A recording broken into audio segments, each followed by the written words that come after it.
모세를 설득하시는 하나님이라는 제목으로 말씀을 진행하도록 하겠습니다. 자, 우리가 이 세상 살아가는데 많은 어려움을 겪게 됩니다. 어려움이 따르죠. 그 중에 가장 큰 어려움은 아마 인간관계의 어려움이 아닐까 생각이 듭니다. 일하는 것도 힘들고 또 인간관계도 힘들죠. 사실 일이 힘들다기보다는 일하면서 인간관계 느끼는 그 인간과의 관계에서 더 많은 어려움을 느낄 것입니다.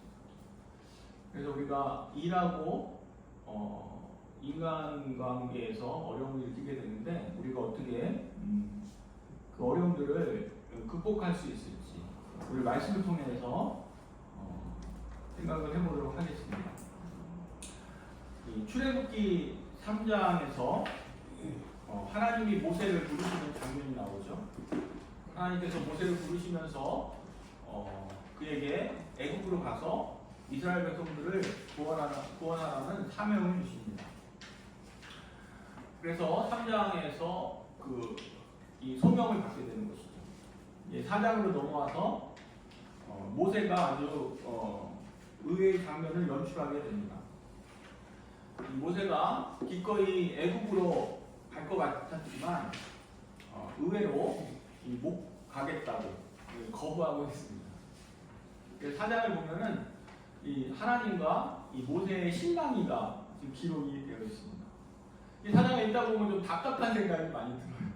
하나님은 계속 모세에게 가라 그러고 모세는 이 핑계 저 핑계 대면서 거절하고 있고 이런 모습을 이 4장에 기록이 되어 있습니다. 좀 이 모습을 보면 좀 답답하죠. 답답하고 모세 왜 저러나 하는 생각이 듭니다. 내가 만약에 모세였다면 하나님께서 이렇게 직접 말씀하시잖아요. 그럼 어떻게 안 간다고 할 수가 있어요? 알겠습니다. 하나님께서 가라고 하시니까 제가 기꺼이 가겠습니다. 이렇게 당당하게 대답하겠지만 그러지 않습니다.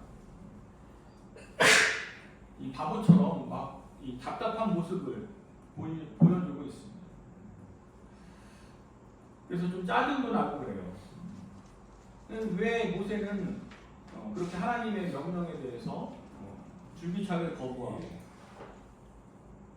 하나님께서는 또 그런 모세를 어떻게 설득해 나가는지 살펴보면서 참 이것이 우리 삶 속에서 참 밀접하게 일어날 수 있는 일이다 라는 사실을 깨닫게 됩니다.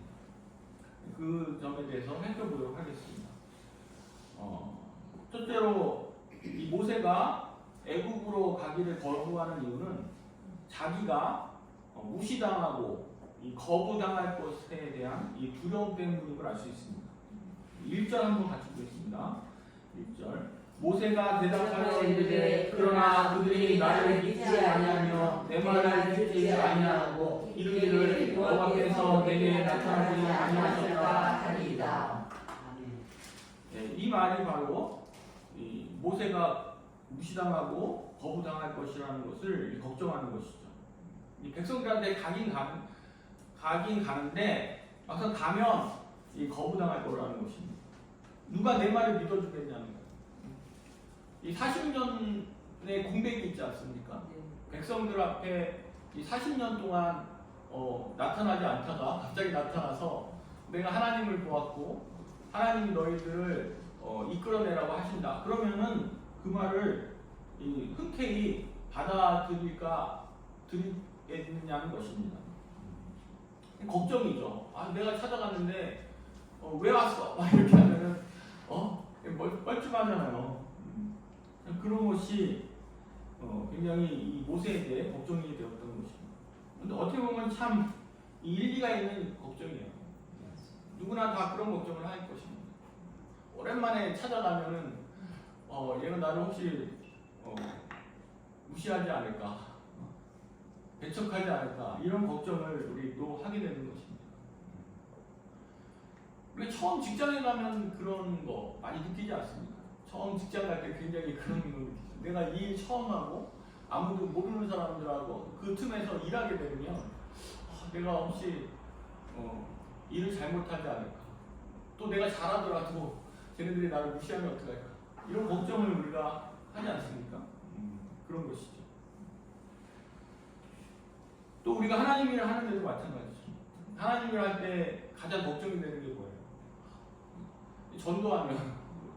전도하면은 그 불을 보도 뻔한 거 아닙니까? 무시당할 것 같은 그런 생각이 들게 되는 거죠. 이것이 우리 크리스찬들도 이러한 그 염려를 피해갈 수가 없습니다.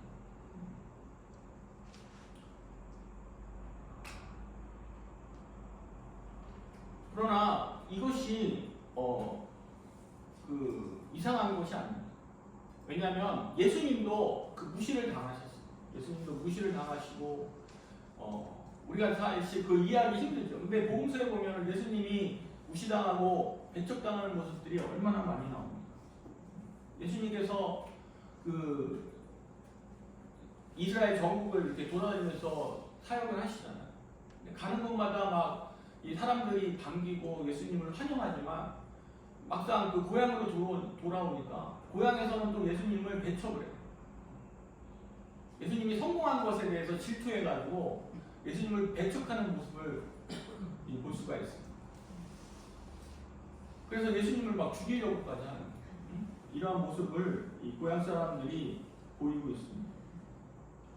그리고 심지어는 이제 이 종교 지도자들도 예수님을 배척하죠. 그래서 나중에 예수님을 십자가에 못 박아서 죽이지 않습니까?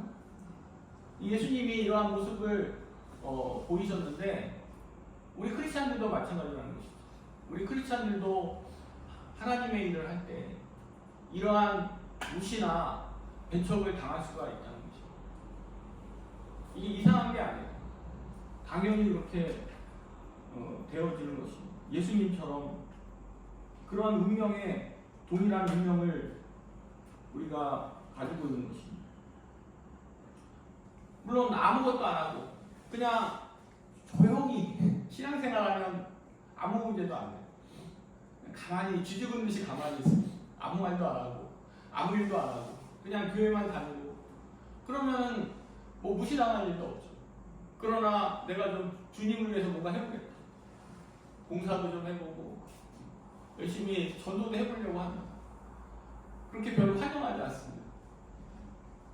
이 교회 내에서도 질투를 받을 수 있고 또 밖에서도 이 전도하면 싫어하고 그래서 인정해주지 않고 무시하고 배척할 수가 있는 것입니다. 그럴 때 우리는 이상하게 생각하지 말아야 하는 것입니다. 이 무시당한 이 예수님이나 모세나 이런 사람들을 보면서 이게 당연한 것입니다. 그리고 비로소 내가 주의 제자가 되었구나 이렇게 영광스럽게 생각해야 되는 것입니다. 그러나 그게 다는 아니죠. 하나님께서는 우리가 하나님의 일을 할 때 이 무시당하는 모습을 보시면서 그냥 너희들 그게 운명이야 이렇게 하지 않으신다는 거예요. 하나님께서는 또 우리들을 향해서 무시당하는 우리들을 향해서 나름대로의 계획을 가지고 계십니다. 그것이 무엇일까요? 우리 3, 4절 한번 같이 보겠습니다. 여호와께서 이르시되 그것을 땅에 던지라 하시매 곧 땅에 던지니 그것이 뱀이 되니라. 모세가 뱀 앞에서 피하매 여호와께서 모세에게 이르시되 내 손을 내밀어 그 꼬리를 잡으라. 그가 손을 내밀어 그것을 잡으니 그의 손에서 지팡이가 되는지라. 아멘. 모세가 백성들 앞에서 거부당할 것을 염려하니까 하나님께서 하시는 말씀이 네 지팡이를 땅에 던져라 이런 명령을 하세요. 그러니까 그것이 뱀이 된다는 거죠. 그리고 다시 잡아라. 그러니까 다시 지팡이가 되지 않습니까? 이러한 기적을 보여주면서 그 모세를 인정받고 모세의 말을 믿어주게 하겠다는 것입니다. 그러니까 이게 결국 뭐예요? 이 순종을 통해서 하나님께서 우리가 순종할 때 인정받는 사람이 되도록 하신다는 거죠. 순종을 통해서. 여러분들 우리가 사람들한테 정말 인정받는 비결이 뭐예요? 결국은 하나님 말씀대로 사는 것입니다. 하나님 말씀대로 순종하는 것입니다. 우리가 처음에는 배척당하고 무시당할 수 있을지언정 그것이 계속되는 건 아니에요. 그러니까 결국에는 우리가 하나님 말씀대로 꾸준히 살아갈 때 결국은 우리의 삶을 통해서 기적이 일어나고 그리고 세상 사람도 우리를 인정해 주게 되는 거죠. 정말 너는 하나님을 믿는 사람이야. 이렇게 인정받게 되는 것입니다. 그런데 그 순종한다는 게 쉬운 게 아니죠. 여러분들 이 뱀의 꼬리를 잡으라고 그러잖아요. 하나님께서. 이 꼬리를 잡는다는 게 어렵다는 거예요. 뱀은. 이 꼬리를 잡다가는 이 물릴 위험이 있는 거죠. 그래서 뱀 잡는 사람들 보면 항상 이 머리를 잡잖아요. 꼬리 잡으면 안 돼요. 큰일 나요. 그러니까 굉장한 위험을 감수하고 꼬리를 잡는 거예요. 그러니까 하나님의 말씀에 순종한다는 것이 참 쉽지 않다는 것이죠.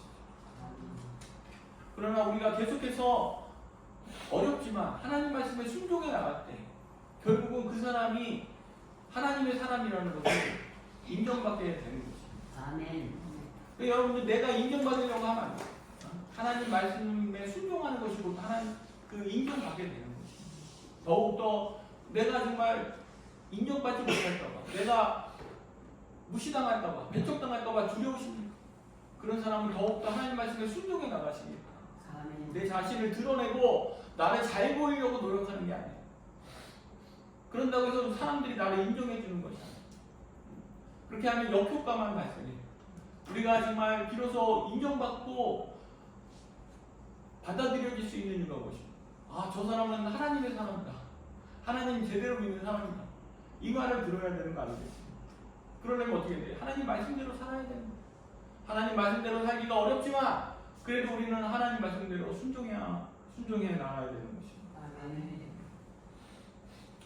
여러분들 하나님 말씀대로 적극적으로 순종할 수 있기를 바랍니다. 아멘. 그럼 하나님 말씀대로 순종한다고 해서 뭐 대단한 일을 하는 게 아니에요. 우리가 왜 하나님께 순종한다 그러면 뭔가 대단한 것을 해야 된다는 생각이 들 수 있잖아요. 결국 그렇지 않아요. 하나님께서 모세에게 뭐라고 하세요? 네 지팡이를 던지라고 그랬죠. 이게 대단한 일입니까? 지팡이를 던지는 것이? 그렇지 않죠. 모세가 이 지팡이 뭡니까? 이 막대기에 불과한 거예요. 흔해 빠진 막대기를 그냥 하나 뭐 쓸만하네 하고서 이렇게 짚고 다니는 게 지팡이 아닙니까? 그런데 그걸 던지라고 하신 거예요. 그 지팡이를 던짐으로써 기적을 일으키시는 것이죠. 하나님께서는 우리가 뭐 대단한 일을 하고 엄청난 일을 해야지 그것을 통해서 기적을 이루시는 게 아닙니다. 우리가 가진 작은 거, 여러분들이 우리는 내가 가진 재능이 보잘것 없으면 별로 인정을 안 해요. 뭐 아주 노래를 잘한다거나 아주 대단한 뭐 지식이 있거나 이런 것만 생각하지 우리가 가진 사소한 재능이라는 게 있을 수 있지 않습니까? 그것을 통해서도 얼마든지 하나님께서는 그 기적을 이루어 가신다는 거예요. 여러분들 지팡이가 보잘것없는 지팡이로 하나님께서 기적을 이루셨다는 것을 기억하시기 바랍니다. 왜 나는 이렇게 머리도 나쁘고 가진 것도 별로 없고 금수저도 아니고 우리가 그런 거에 대해서 좀 안타깝게 생각하잖아요. 내가 잘하는 것은 뭐 정말 궁뎅이도 구르는 재주가 있다고 기는 재주가 있다고 그 궁뎅이 기는 재주에 불과한 내 재주인데 이걸 뭘 할 것인가 이런 생각 하지 않습니까? 그러나 하나님께서는 그걸 통해서도 놀라운 기적을 이루실 수 있다는 것입니다. 오병이어의 기적을 생각해 보십시오. 정말 보잘것없는 오병이어 떡 5개와 물고기 2마리로 주님께서는 놀라운 기적을 이루셨어요. 지팡이로 기적을 이루셨어요. 우리가 가진 것이 별 볼 없는 거라 할지라도 그것을 통해서 그것을 주님께 드리고 그것을 우리가 사용할 때 주께서는 그것을 통해서 놀라운 기적을 이루신다는 것입니다. 아멘. 너무 사람들 앞에 인정받고 이런 거에 연연하지 마시기 바랍니다. 내가 사람들 앞에 배척당했다 그래서 낙심하지 마시기 바랍니다. 그것이 어떻게 보면 당연한 것으로 받아들여주십시오. 그리고 그것을 넘어서기 위해서는 우리가 더욱 열심히 하나님 말씀대로 순종해 나가는 삶을 사시기 바랍니다. 아멘. 두 번째로 모세가 하나님의 보내심을 거부하는 이유가 무엇입니까? 그것은 바로 자기가 가진 컴플렉스 때문이라는 것이죠. 우리 10절을 함께 보겠습니다. 10절. 모세가 여호와께 아뢰되 오 주여 나는 본래 말을 잘하지 못하는 자니이다. 주께서 주의 종에게 명령하신 대로 역시 그러하니 나는 입이 뻣뻣하고 혀가 난 자니이다. 아멘. 모세가 이 핑계를 대는 게 뭡니까? 가지 못하겠다고 하면서 핑계를 대는 이유가 말을 잘 못한다는 거예요. 사람들 앞에서 말을 잘 못해서 서기 힘들다고 이렇게 핑계를 대고 있는 것입니다. 나는 말도 제대로 잘 못하는 사람인데 어떻게 이 바로 왕을 설득해가지고 백성들을 출애굽시킬 수가 있겠습니까? 나는 그 앞에 서기도 두렵습니다. 말을 잘하면 내가 그래도 좀 서가지고 바로에게 어떻게든 한마디 할 텐데 나에게 그런 재주가 없습니다. 이렇게 핑계를 대고 있는 것입니다.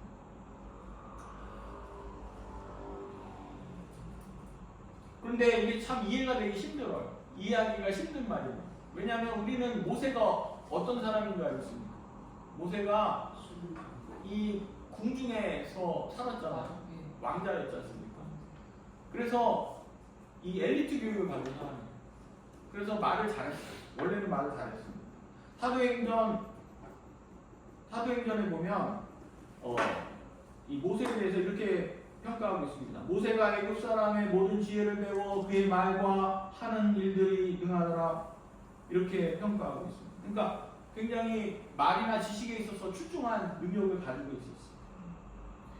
그런데 모세는 왜 이렇게 자기가 말을 못한다고 말하고 있을까요? 겸손한 것 때문일까요? 아마 핑계일 수도 있고 아마 실제로 그랬을 수도 있어요. 왜냐하면 지금 모세가 이 애굽에서 나와서 뭐 하고 있었습니까? 양을 치고 있어요. 40년 동안 양을 치고 있어요. 그러다 보면 양을 치다 보면은 말을 할 필요가 별로 없어요. 사람을 별로 만나지 않잖아요. 별로 말을 할 필요가 없고 이유가 없습니다. 양한테 무슨 말을 하겠습니까? 40년 동안 그렇게 산 거예요. 양만 치면서. 그러니까 말을 잘 안 하다 보니까 자신감을 상실하는 것이죠. 또 애굽을 떠난 지가 40년이 됐기 때문에 애굽 말도 많이 단어라는 것도 많이 잊어버렸어요. 그러니까 이 모세가 이렇게 말을 하고 있는 것입니다. 그러니까 핑계도 되지만 실제로 그런 측면이 있을 수 있어요. 그래서 자신감도 상실하고 그랬던 것입니다. 그러자 하나님께서는 뭐라고 카운셀링을 해주십니까? 우리 하나님의 카운셀링을 한번 들어보겠습니다. 11절로 12절을 한번 읽어봅시다. 여호와께서 어깨에 이르시되 누가 사람의 입을 지었느냐 누가 말 못하는 자나 못 듣는 자나 눈물 닳는 자나 맹인이 되게 하였느냐 나 여호와가 아니냐 이제 가라 내가 내 입과 함께 있어서 할 말을 가르치리라. 그러니까 내가 입을 지은 자가 누구다. 너 걱정하지 마. 네가 지금은 말 못한다고 하지만 일단 가면 내가 너한테 무슨 말을 해야 될지 꼭 가르쳐줄게. 걱정하지 마. 바로 앞에 서기만 해. 그 다음부터 내가 말할 테니까 너는 입만 빌려줘. 이런 말씀인 거예요. 그렇게 이 카운셀링을 해주세요. 그래서 이 우리 콤플렉스에 대한 해결책은 뭡니까? 결국은 기도하는 것입니다. 하나님께서 우리에게 내가 부족함을 도와주시라고 기도하는 것입니다. 여러분들 내 자신의 부족함을 깨닫고 하나님께서 도와달라고 하면 하나님께서 그때 그 순간에 뭔가 지혜를 주세요. 저도 설교하다 보면 이거 어떻게 해야 되나 막막할 때가 많아요. 기도하다 보면 하나님께서 깨닫게 하시는 걸 많이 깨닫게 돼요. 아멘. 여러분들 사람 만나러 갈 때 기도하고 가십시오.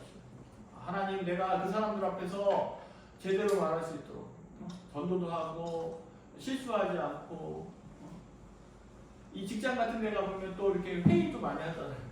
그럼 사실 걱정되거든요. 두렵거든요. 거기 가서 하나님 내가 지혜롭게 말할 수 있도록 해달라고 기도하는 것입니다. 저도 어저께 동창회를 갔는데 굉장히 걱정되는 거예요. 동창회를 한 20년 만에 가는 거거든요. 그래가지고 가서 무슨 말을 하지? 다들 걱정을 했는데 막상 가니까 또 얘기가 잘 되더라고요. 기도를 많이 하고 갔어.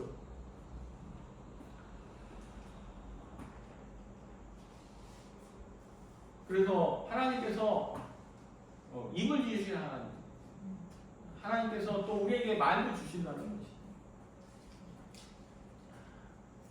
그리고 그것도 받아들이잖아요. 나 그거 못 믿겠어요.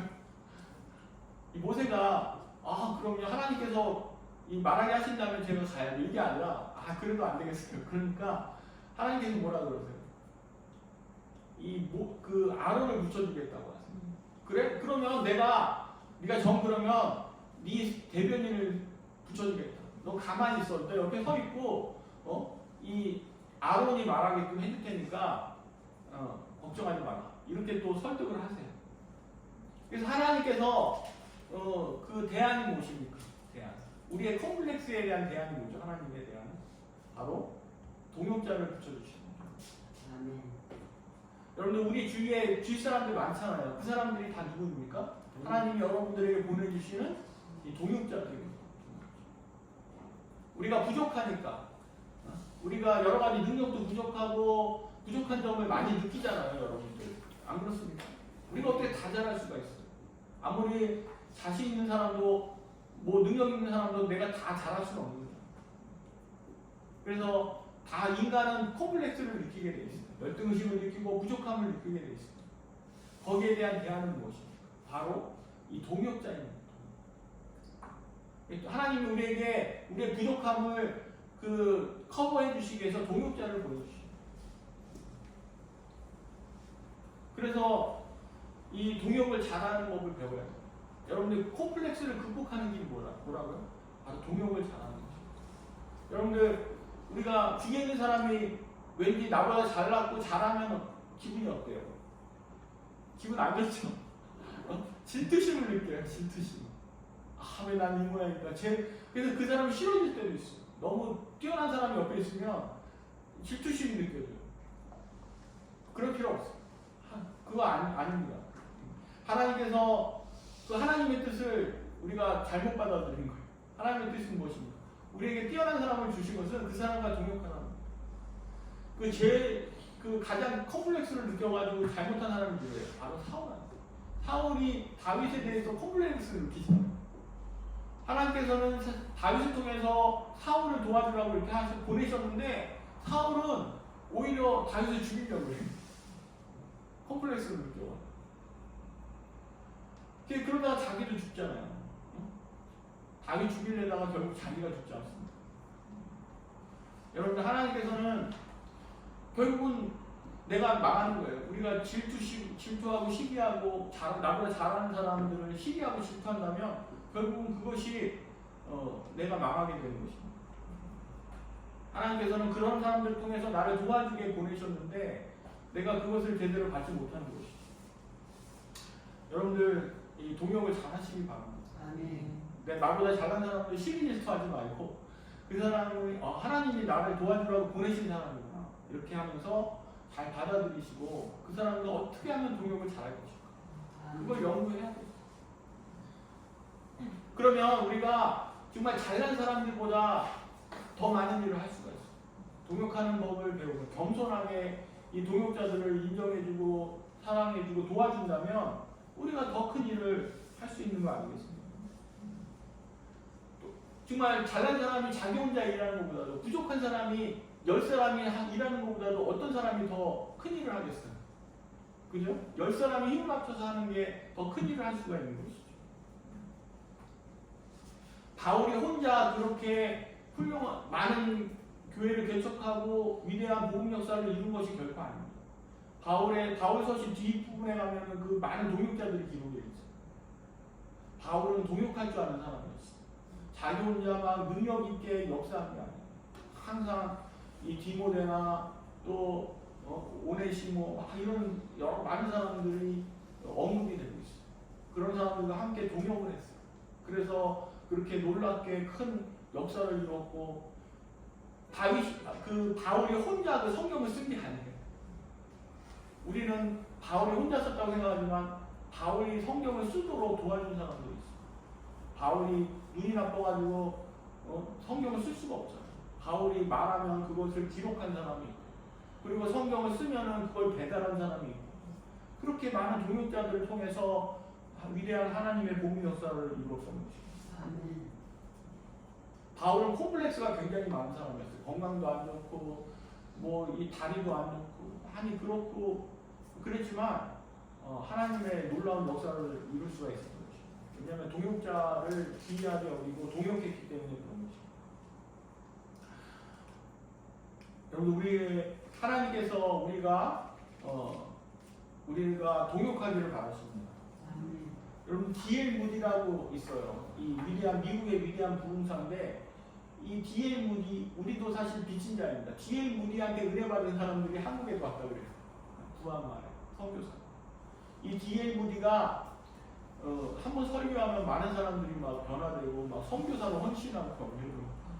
엄청난 이 사람입니다. 근데 이 무디에게 약점이 하나 있었어요. 무디가 좀 가방끈이 짠 거예요. 그래가지고 이 되게 문법에 약해요. 그래서 설교를 하면 막 이렇게 말이 안 되는 말들이 굉장히 많아요. 그래가지고 이 무디를 비판하는 사람들이 많았어요. 특히 지식인들이. 그래가지고 무디가 설교하면 막 신문에 나오는 거예요.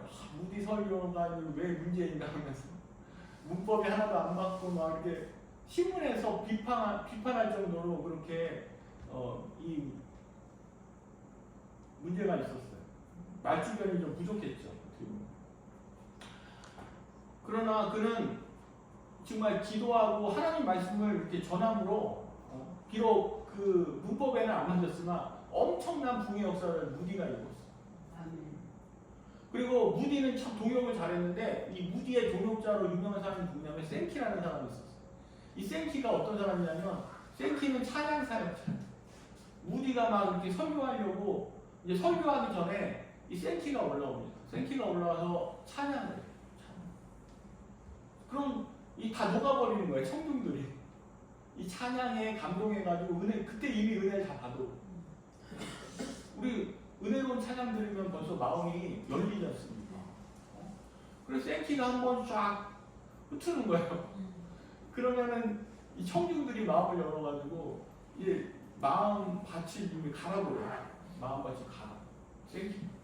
그러면 이제 무디가 딱 올라가지고 쫙 설교하면은 뭐 다 그냥 쓰러지는 거지. 다 쓰러져가지고 다 선교사가 하게 되고. 그 중에 몇몇 사람이 우리 한국에 왔잖아. 그래서 우리나라를 선교했다는 그런 일화가 있는 거죠.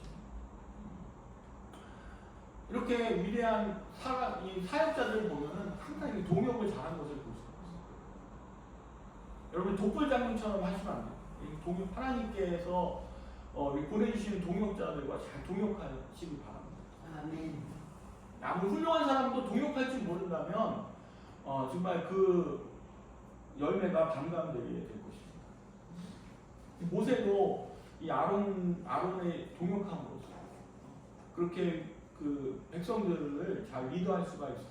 여호수아가 또 동역을 했죠. 여호수아도 있었고 갈렙도 있었고 이런 훌륭한 동역자들이 있지 않았습니까?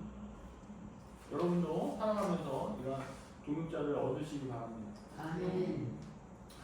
이 셋째로 모세가 하나님의 보내심을 거부하는 이유가 뭐냐면 이게 결정적인 거예요. 죽음에 대한 두려움이 있었어요. 죽음에 대한 두려움. 우리 17절 같이 보겠습니다. 너는 이 지팡이 17절 너는 이 지팡이를 손에 잡고 이것으로 이적을 행할지니라. 아멘. 아멘.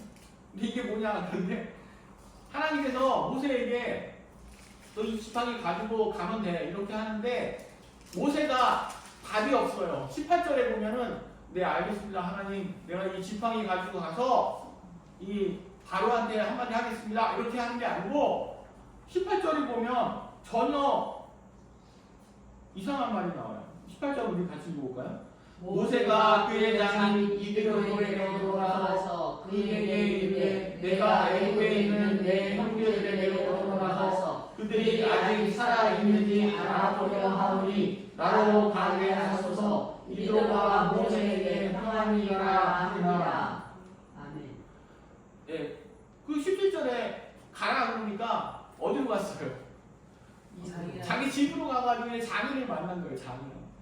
애국으로 갔다는 얘기가 안 나오고 장인한테 갔다는 얘기가 나와요. 장인한테 가서도 뭐라 그래요? 내 형제들이 잘 있는지 내가 애국을 한번 가보겠다 이렇게만 얘기해요. 근데 우리가 정상적으로 얘기하면 무슨 얘기하고 해야 되겠어요? 장인한테 가서 하나님이 나타나셨다는 얘기 해야죠. 내가 가시떨기에서 둘이 붙어가지고 하는데 하나님의 음성을 들었다. 그리고 뭐 하나님께서 나한테 가서 바로한테 가서 애국 백성들을 건져내라고 하신다. 뭐 이런 말씀을 할 수 있잖아요. 이런 간증들을 할 수 있잖아요. 그런데 그런 얘기 1절 안 해요. 하나님 봤다는 얘기도 1절 안 하고 뭐 구원하는 얘기도 하나도 안 하는 것입니다. 그러니까 그냥 다른 이게 전혀 틀린 말은 아니지만 좀 약간 동떨어진 하나님께 들은 얘기들과는 좀 동떨어진 얘기잖아요. 근데 뭐 가서 형제들을 보게 하소서 뭐 이런 얘기잖아. 좀 다르죠, 약간. 근데 왜 모세는 이런 뜬금없는 소리를 했을까요? 여기서 모세의 그 심리를 살펴보면 모세는 지금도 자신이 없어요. 자신이. 하나님이 온갖 말로 설득하고 이 지팡이까지 지어지면서 이것으로 기적을 행하면 된다고 하셨지만 아직도 뭔가 이 탐탁치가 않은 거예요. 마지못해서 등 떠밀려가지고 하나님 앞에 등 떠밀려고 한 거예요. 그래서 더 이상 이제 못 가겠다는 얘기도 못해요. 미안해가지고 하나님한테 미안해서 계속 못 간다고 그랬잖아요. 근데 지금 또 못 한다고 하기는 뭐 하는 거예요. 그래서 그냥 마지못해 그냥 이 집으로 돌아온 것입니다. 지금 굉장히 어정쩡한 상태의 모세가 있습니다. 그리고 집으로 돌아와서도 애국으로 갈 생각을 안 해요. 애국으로 갈 생각을 안 하고 계속 삶이 미루고 있는 거예요. 여러분 이런 적 많죠? 예를 들어서 어떤 사람이 자기가 어떻게 해서 선교사 가겠다고 했어요. 근데 막상 선교사 가려고 생각하니까 캄캄한 거예요. 뭐 거기 가서 언어도 해야 되고 막상 갈 생각을 하니까 얼마나 막막하겠어요. 그래가지고 이제 차일피 미루고 있는 것이죠. 지금 너무 추우니까 좀 따뜻해지면 가자. 그러니까 봄 되니까 또 그래 시래도 뿌려놓고 가자. 뭐 이러면서 차일피 미루고 있는 것 같아 지금 보세요. 그러자 19절을 보겠습니다. 19절. 여호와께서 미디안에서 모세에게 이르시되 애굽으로 돌아가라. 내 목숨을 노리던 자가 다 죽었느니라. 아멘. 그래서 하나님께서 답답하셔가지고 모세에게 나타났어요. 뭐라고 하세요? 나와서 돌아가라 다 죽었다. 그렇지요. 너를 죽이려고 한 바로가 다 죽었다는 거예요. 이 말씀을 통해서 우리가 뭘 추측해 볼 수가 있어요. 지금 모세가 걱정하는 속 두려움이 뭔지를 지금 보여주고 있는 거예요. 사실 모세가 지금까지 왜 이렇게 미적대고 미루고 애국으로 안 갔는지가 명확히 드러나죠. 죽을까 봐. 결정적인 게 뭐예요? 그치? 죽을까 봐. 왜 죽어요? 바로가 지금 40년 전에 무슨 일이 있었어요? 그 애국의 관리를 쳐 죽이고 도망온 거 아니에요? 해외 도피한 거예요 지금. 그러니까 이 지금 지명수배범인 거예요. 어떻게 보면 모세는. 그러니까 다시 돌아갔다가는 붙잡혀가지고 자기가 죽을 수도 있다 이런 두려움이 있는 것이죠. 그러니까 하나님 앞에 그 얘기를 안 한 것 같아. 안 하고 그냥 이렇게 누르고 있었던 것 같습니다. 그러니까 하나님이 그걸 아셨어요. 이스라엘 속마음을 깊이 파헤쳐가지고 나타나셔가지고 너를 죽이고자 한 그 바로가 죽었다는 거예요. 하나님이 몰라 데려가셨는지 모르겠어요. 하나님이 좀 빨리 데려가셨는지 모르겠어요. 모세를 위해서. 그래서 이 모세의 마음을 예리하게 하나님께서 파악하시고 해결해 주셨어요. 그러면서 애국으로 가라고 이제. 더 이상 이제 빼도 갖고 못하는 거예요. 이제 모세는 결정적으로 하나님이 이 말씀하시니까 이제 안 갈 수가 없는 것이죠. 그래서 가장 실제적인 문제, 우리가 부딪히는 가장 두려운 문제를 주님께서 해결해 주신다는 것이죠. 여러분들도 우리가 이 핑계 저 핑계 되잖아요. 근데 사실 이게 정말 핑계 아닙니까? 정말 안 되는 그 어려움이 있지 않습니까? 그 장애물이 있지 않습니까? 그것 때문에 도저히 할 수 없는 그 무엇 그런 게 있지 않습니까? 어떤 사람은 경제적인 문제일 수도 있고 어떤 사람은 뭡니까? 과거의 트라우마도 있어요. 트라우마. 내가 어디 가야 되는데 왠지 거기 가면 이 걱정되는 거예요. 트라우마가 생기는 거예요. 옛날 일 생각나서 가기가 싫은 거예요. 거기가. 트라우마가 있어요. 그래서 엄두가 안 나는 것이죠. 뭐 할 일 엄두가 안 나. 그래서 전도를 막상 내가 전도를 하려고 그러는데 옛날에 전도할 때 막 욕먹었던 것이 생각난다거나 뭐 실패했던 일이 생각난다. 이렇게 해서 할 엄두가 안 날 수가 있는 것입니다.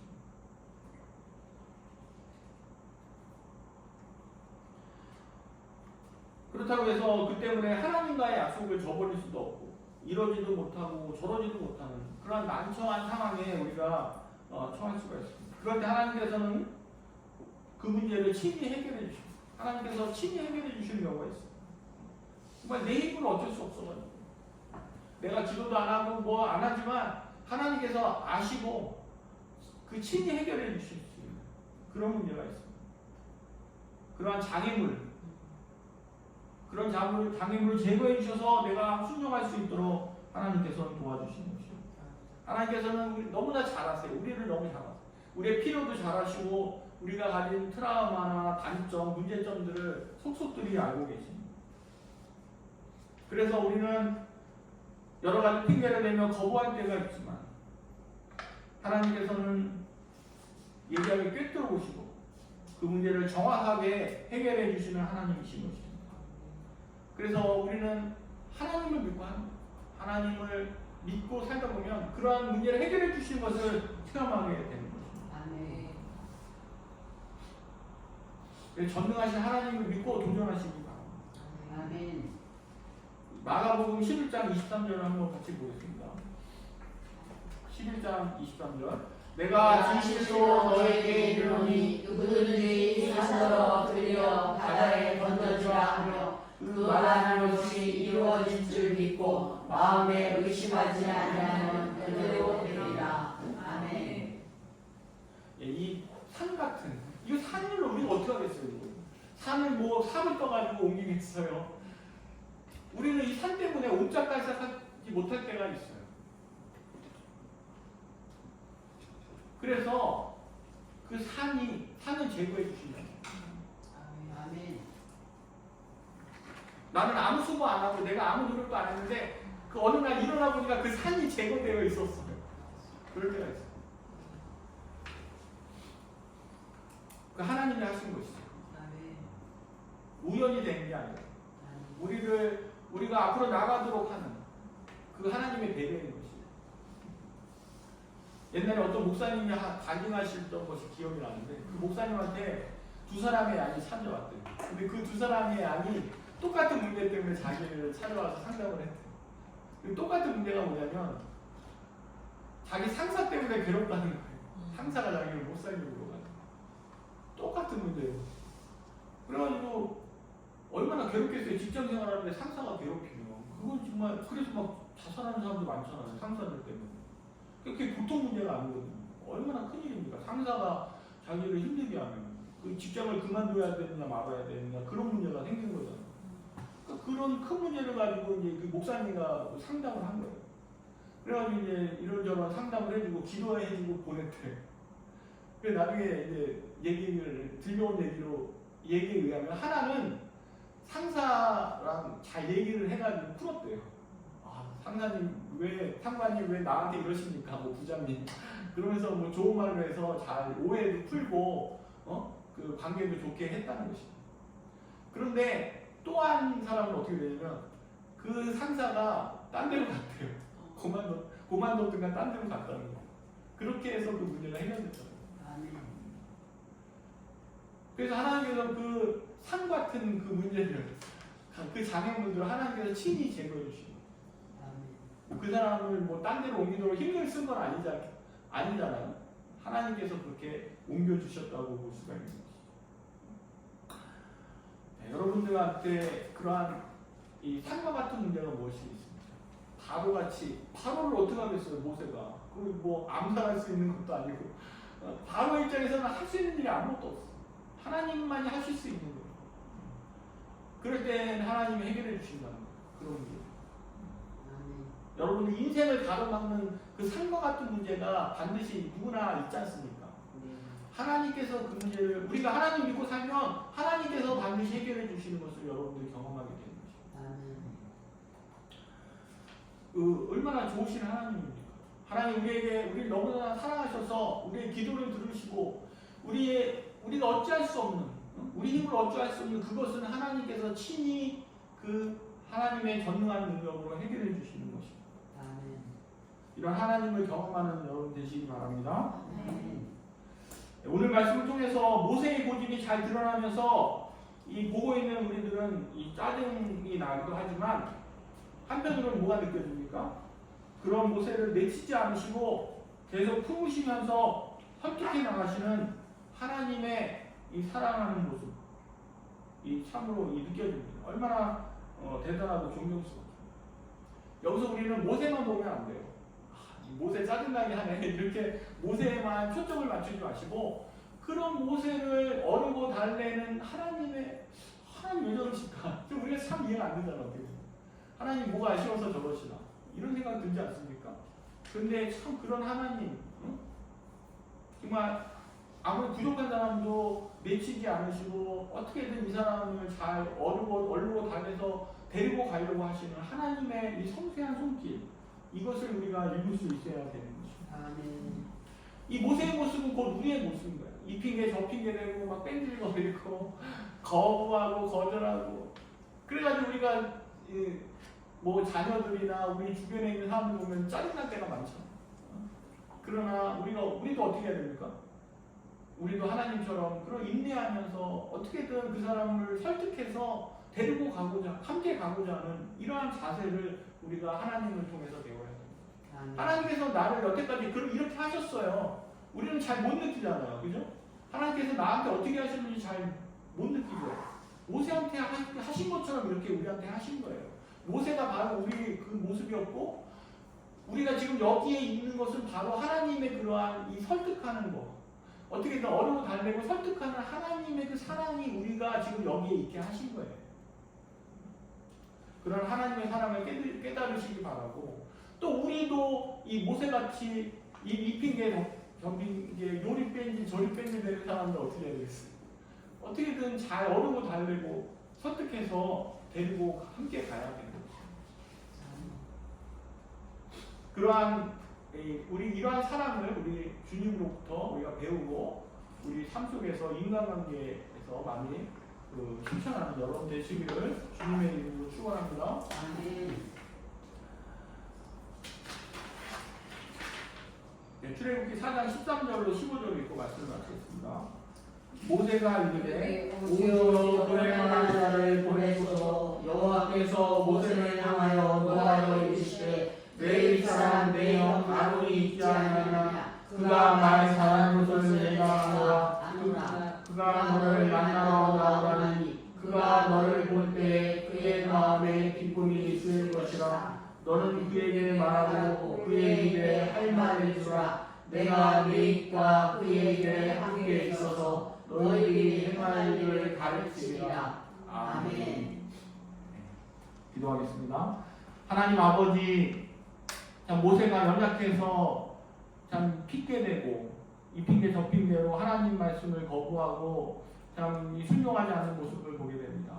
그렇지만 주께서 계속 인내하시고 모세를 돕고자 애쓰시는 하나님을 통해서 참 이 주님의 큰 사랑을 우리가 보게 됩니다. 아버지 하나님 주께서 모세를 돕으셨던 것처럼 우리도 참 불순종함으로 하나님을 말씀을 거부하고 참 하나님 말씀대로 순종하지 않았던 것들을 하나님 깨닫습니다. 그렇지만 그런 우리를 배척하지 않으시고 주께서 사랑으로 우리를 돌봐주시는 것을 계속해서 받아주시고 우리를 붙잡아 주시는 것을 볼 때 감사와 찬양을 드립니다. 아버지 우리가 이런 사랑을 깨닫고 더욱더 하나님을 신뢰하며 주님을 믿고 주의 말씀에 순종해 나가는 삶을 살게 하시고 또한 우리 주위에 있는 사람들 우리가 참 받아들이기 힘든 경우도 많이 있겠지만 계속해서 주님처럼 우리가 인내하며 그들을 설득하고 인내하면서 참 함께 가는 저희들 되게 하여 주시옵소서.